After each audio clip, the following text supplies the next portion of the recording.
जय हिंद। आज के वीडियो में हम लोग मैथमेटिक्स का एक बहुत ही मजेदार कंसेप्ट सीखने वाले हैं। समझिए। अच्छा, एक बात बताइए, अगर हम आपसे पूछे कि बताइए 16 का वर्गमूल कितना होगा, 16 का वर्गमूल कितना होगा, तो आप बिल्कुल आराम से बता दिएगा कि सर 16 का वर्गमूल 4 होगा। 16 का वर्गमूल अगर हम निकालेंगे तो 4 होगा। अगर हम आपसे पूछे कि बताइए 49 का वर्गमूल कितना होगा, हम आपसे पूछे कि 49 का वर्गमूल कितना होगा, आप बिल्कुल आराम से बता देंगे सर 49 का वर्गमूल 7 होगा। आप इन संख्याओं का वर्गमूल निकाल सकते हैं जो किसी न किसी संख्या का पूर्ण वर्ग है। मतलब 16 भी एक पूर्ण वर्ग संख्या है, 49 भी एक पूर्ण वर्ग संख्या है, तो इसका वर्गमूल निकालना आसान हो जाता है। 16 किसका वर्ग है तो 4 का वर्ग है, अतः 16 का वर्गमूल 4 होगा। 49 किसका वर्ग है तो 7 का वर्ग है, इसलिए 49 का वर्गमूल 7 होगा। लेकिन अगर हम बोले कि आप बता दीजिए कि 7 का वर्गमूल कितना होगा, तब आप दिमाग में जाएंगे अच्छा 7 किसका वर्ग है, 7 तो किसी का वर्ग नहीं है। तब ऐसी संख्या जो किसी का भी वर्ग नहीं है, यानी नॉन परफेक्ट स्क्वायर नंबर दे दिया, तब उसका वर्गमूल कैसे निकालते हैं, इस वीडियो में हम लोग इसी बात को सीखने जा रहे हैं। चलिए शुरू करते हैं। चलिए पहला क्वेश्चन जो हम लेते हैं वो 7 को ही ले लेते हैं। बताइए कि 7 का वर्गमूल क्या होगा, 7 का वर्गमूल क्या होगा, ये हमको पता करना है। तो कैसे निकालते हैं नॉन परफेक्ट स्क्वायर नंबर का वर्गमूल, आइए सीखते हैं। देखिए नॉन परफेक्ट स्क्वायर नंबर का जो वर्गमूल आता है वो लगभग में आता है, एग्जैक्ट मान हम इसका बता नहीं पाते हैं। चलिए बात को समझते हैं। अगर 7 का हमको वर्गमूल निकालना है तो 7 का वर्गमूल क्या आएगा, देखिए बात को समझिए। 7 का वर्गमूल निकालने जा रहे हैं, आप हमको बताइए कि 7 के ठीक पहले ऐसी कौन सी संख्या है जो एक पूर्ण वर्ग है, तो आप कहेंगे 4। 7 के ठीक पहले ऐसी कौन सी संख्या जो एक पूर्ण वर्ग है तो 4। अच्छा, 7 के ठीक बाद ऐसी कौन सी संख्या है जो एक पूर्ण वर्ग है, तो आप कहेंगे 9। क्या है वो, 9 है। 7 के ठीक पहले जो एक पूर्ण वर्ग संख्या है वो 4 है, और 7 के ठीक बाद जो एक पूर्ण वर्ग संख्या है वो एक 9 है। इसको इस प्रकार से लिख दीजिए, लेकिन लिखिए इसको रूट में। इसको किसमें लिखिए, रूट में, माने कुच्चा में लिख दीजिए इसको। अब बात को समझिए, रूट 4 का मान कितना होता है, 2 होता है, और रूट 9 का मान कितना होता है, 3 होता है। इसका मतलब ये है कि ये जो रूट 7 का मान जो भी आएगा, रूट 7 का मान जो भी आएगा वो 2 और 3 के बीच में ही होगा, वो 2 और 3 के बीच में ही होगा। ये बात क्लियर हुआ कि नहीं हुआ। रूट 7 का मान जो भी आएगा वो 2 और 3 के बीच में ही आएगा, इसीलिए हम सबसे पहले यहां लिख देते हैं 2। क्या लिख देते हैं, 2। 2 और 3 के बीच में रहेगा, इसीलिए हम सबसे पहले यहाँ क्या लिख देते हैं, 2। मतलब दशमलव में आएगा तो 2 और 3 के बीच में उसका मान रहेगा, कहने का मतलब ये है। इसीलिए हम यहाँ क्या लिखिए, 2 लिख लीजिए, और उसके बाद लिखिए प्लस, उसके बाद क्या लिखिए, प्लस। अब आगे क्या करना है समझिए। यहाँ पर आपको 3 संख्या दिख रही है, 4, 7 और 9।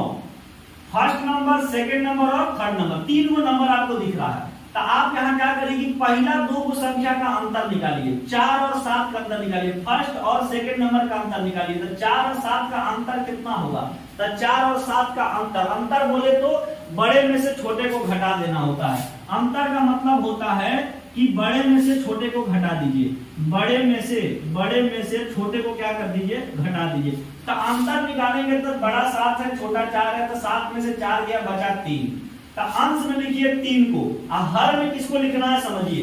अंश में किसको लिखना है, पहला 2 संख्या का डिफरेंस, और हर में किसको लिखना है तो पहला और तीसरा संख्या का डिफरेंस। हर में किसको लिखना है, पहला और तीसरा संख्या का डिफरेंस। तो 4 और 9 का डिफरेंस कितना हो जाएगा, 5। कोई दिक्कत, यहाँ 2 और 3 के बीच में संख्या आनी थी तो 2 पहले आता था, इसलिए हम क्या लिखे 2, फिर प्लस, फिर पहला और दूसरा संख्या का अंतर अंश में, अब पहला और तीसरा संख्या का अंतर हर में। अब इसी को सॉल्व करिए। 5 गुना के 10, इसका एलसीएम ले लीजिए, इसको सॉल्व कर दीजिए। 5 गुना के 10, 10 और 3 13/5। इसको सॉल्व करिए, कितना आएगा, 5 गुना के 10 हो जाएगा, 3 बचा, 3 नहीं कटेगा तो दशमलव लगाएंगे, 30 हो गया, 5 छके 30। अच्छा बताइए इसका मान जो है कितना आ गया, 2.6। मतलब रूट 7 का वर्गमूल निकालेंगे तो कितना आएगा, 2.6। रूट 7 का वर्गमूल कितना आ जाएगा, 2.6। बात क्लियर हुआ कि नहीं हुआ, रूट 7 का वर्गमूल 2.6। एक बार चेक कर ले, फिर आगे बढ़ते हैं। एक बार देख लीजिए, अगली संख्या लेते हैं, इतना आपको समझ में आया होगा। अगली संख्या देखिए, अगला एक दूसरा क्वेश्चन हम लेते हैं। एक दूसरा नॉन परफेक्ट स्क्वायर नंबर लेते हैं, जैसे हम रूट 13 ले लिए, बताना है 13 का वर्गमूल कितना होगा। यही प्रक्रिया लगाएंगे, समझिए बात को ध्यान से। 13 का वर्गमूल निकालना है तो सोचिए 13 के ठीक पहले ऐसी कौन सी संख्या है जो पूर्ण वर्ग है, तो आप कहेंगे 9 है। अब 13 के ठीक बाद ऐसी कौन सी संख्या है जो पूर्ण वर्ग है, तो आप कहेंगे 16 है। इनको लिखिए लेकिन रूट के अंदर डाल दीजिए, इसको किसके अंदर डाल दीजिए, तो कोपचा में डाल दीजिए इसको। बताइए रूट 9 का मान कितना आता है, तो 3 आता है। रूट 16 का मान कितना आता है, तो 4 आता है। इसका मतलब ये है कि रूट 13 का मान जो भी आएगा वो 3 और 4 के बीच में ही आएगा। रूट 13 का मान जो भी आएगा वो 3 और 4 के बीच में ही आएगा। तो इसीलिए हम यहाँ पर क्या लिख देते हैं 3, और उसके बाद लिखिए प्लस, उसके बाद क्या लिख दीजिए, प्लस लिख दीजिए। अब देखिए पहला दो का डिफरेंस 13 और 9 का डिफरेंस कितना हो गया 4। अब बटा हर में किसको लिखना है, पहला और तीसरा का डिफरेंस। तो 16 और 9 का डिफरेंस कितना हो जाएगा, बताइए। 16 और 9 का डिफरेंस हो जाएगा 7। 16 और 9 का डिफरेंस कितना हो जाएगा, 7 हो जाएगा। अब इसको सॉल्व कर दीजिए, 7 तरीके 21, 21 और 4 25 बटा में 7 आ गया। इसको सॉल्व किए कितना आ गया, 25 बटा में 7। इसी को और किसमें लिख दीजिए, दशमलव में सॉल्व करके लिख दीजिए। बताइए 7 तरीके 21, बचा 4 नहीं जाएगा, दशमलव लगाएंगे 40, 7 पचे 35, बचा 5, फिर 0 लगेगा, कितना हो जाएगा 50, 7 सत्ते कितना हो जाएगा 49, 3.57। आगे भी जाता रहेगा लेकिन 2 से 2 अंक तक जाके, दशमलव के 2 अंक तक जाके क्या हो जाएगी, सीमित हो जाएगी।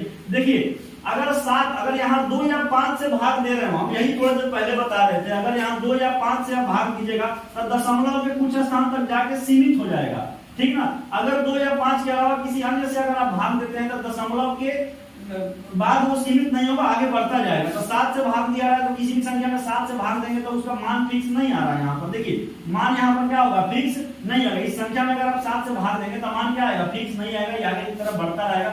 ऐसी संख्या को हम अपरिमेय संख्या कहते हैं। तो बताइए रूट 13 का वर्गमूल कितना आ गया, 3.57। आपको तरीका समझ में आ रहा है कि नहीं आ रहा है, ये बताइए। ये क्लियर है कि नहीं है। आप जो जितने भी आपको होंगे नॉन परफेक्ट स्क्वायर नंबर, उसका वर्गमूल निकालेंगे कि नहीं निकालेंगे। नॉन परफेक्ट स्क्वायर नंबर का वर्गमूल ऐसे ही निकाला जाता है। ये बात क्लियर हो रहा है, कोई दिक्कत। एक संख्या हम और लेते हैं, अब पहले आप ट्राई करिए उसको। पहले क्या करिए, आप ट्राई करिए। ये क्वेश्चन हम और लेते हैं, पहले आप ट्राई करिए उसको। जैसे मान के चलिए हमने यहाँ से पूछ दिया कि 21 का वर्गमूल बता दीजिए। किसका वर्गमूल, 21 का वर्गमूल बता दीजिए। आप कहेंगे बता देंगे हम। देखिए यहाँ पर आप बता देंगे, अब आप सीख चुके हैं। देखिए यहाँ 21 का वर्गमूल, 21 के ठीक पहले ऐसी कौन सी संख्या है जो एक पूर्ण वर्ग है, आप कहेंगे 16। यही ना कहेंगे कि 16 है जो पूर्ण वर्ग है। 21 के ठीक बाद ऐसी संख्या जो पूर्ण वर्ग है, तब कितना हो जाएगा 25। कितना हो जाएगा 25। अच्छा ये लिखिए लेकिन किस में, रूट में डाल दीजिए। किस में डाल दीजिए, रूट में डाल दीजिए।